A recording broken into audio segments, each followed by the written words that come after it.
I highly recommend author Kavery Nambisan's 6th novel, The Story That Must Not Be Told. Kavery is a doctor. She is based in Lonavala, where she practices surgery.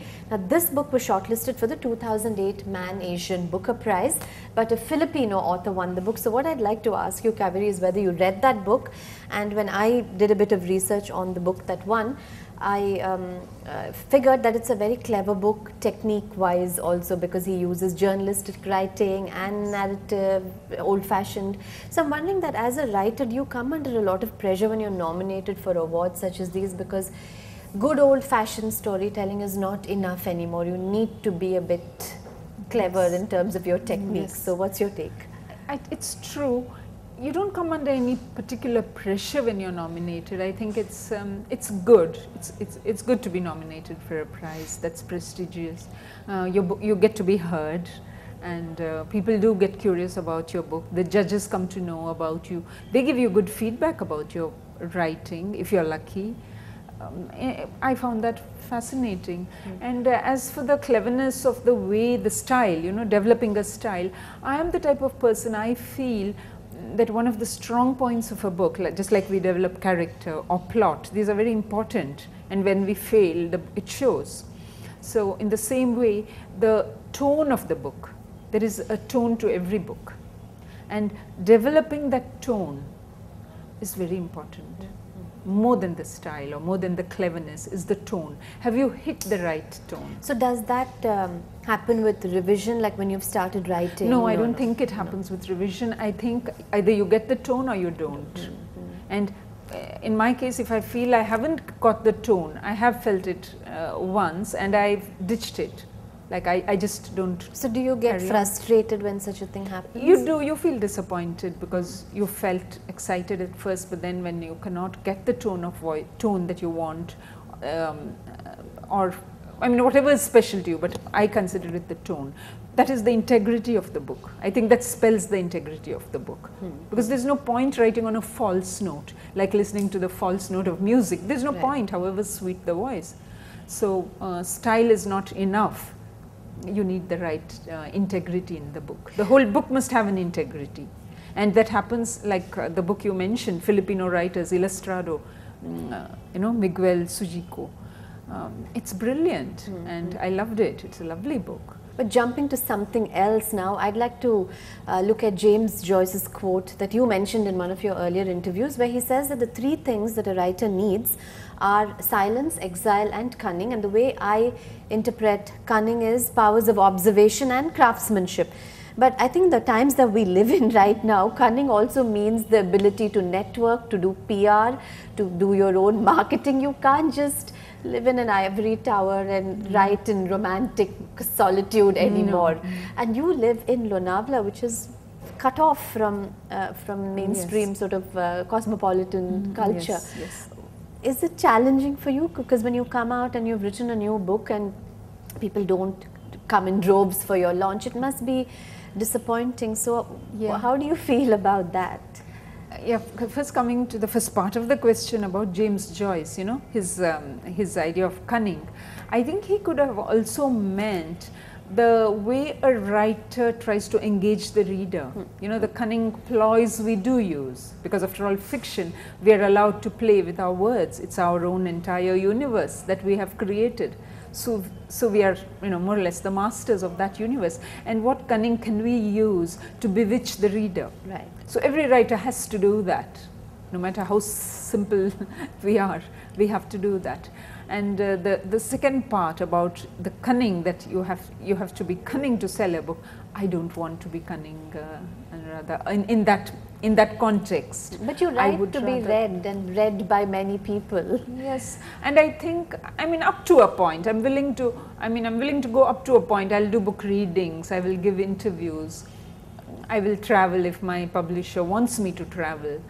But beyond that, I don't think, a stage comes when I don't want to exhaust my nervous energy, precious little that it is, towards this particular fact. And I think the quality of the book is always judged many years later.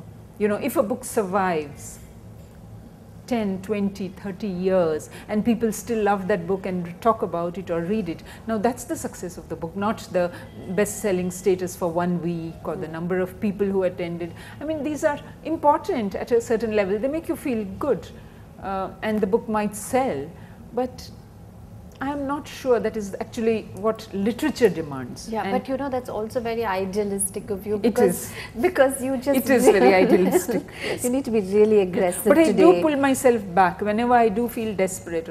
I pull myself back and I ask myself the question, why do I write? Why do I write? I mean, I might have started off only because I was vain and I wanted to see my name in print, but it's no longer that. It is, I want to write a good book. I want the book to have quality.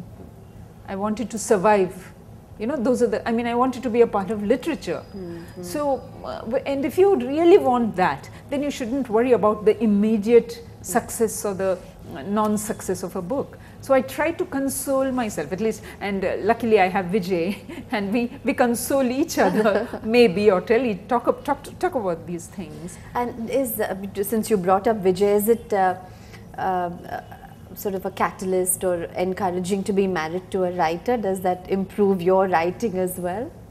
In my case, yes, because Vijay is a very good writer. And I love his poetry. Yes, and he's honest in his criticism, as he has to be.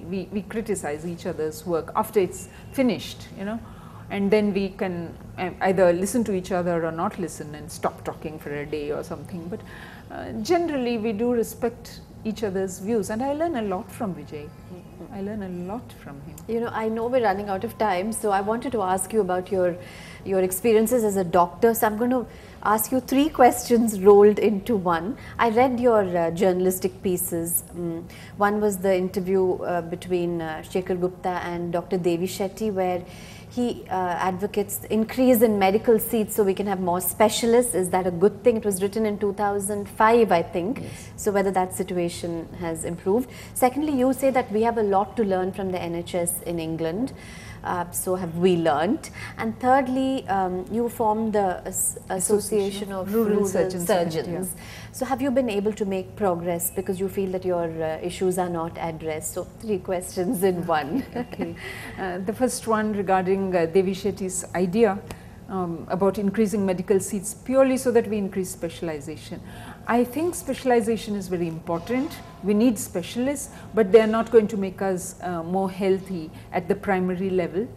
And the need for our country is to have good general practitioners who are available for treating 90% of the illnesses. And as you know, recently how hospital acquired diseases are mounting. Yes. People are falling sick because they go to hospital. So doctors are making people sick. You know, it's frightening. And so I feel that what we need is a shift in medical system where we are training doctors in basic skills and making them good doctors. The National Health Service in Britain, which is a marvelous system where they have these two where they have these 2 systems, where they have the general practitioner and then they have the hospital setup where the patients can be referred. I think it would work beautifully in India, but you need a political will and you need the will of the medical community. It hasn't happened.